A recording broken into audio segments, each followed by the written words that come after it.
सब YouTube family को हर हर महादेव स्वागत करती हूँ अपने यूट्यूब चैनल पर। बहुत ही सुंदर एक शिव विवाह का कजरी गीत लेकर के आई हूँ। पूरा सुनना, कैसा लगेगा कमेंट बॉक्स में जरूर बताना और हमें भी अपना प्यारा आशीर्वाद देना। हर हर महादेव।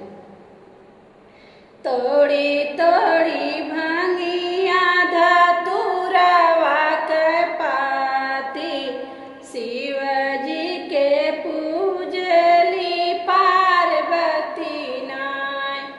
तोड़ी तोड़ी भांगी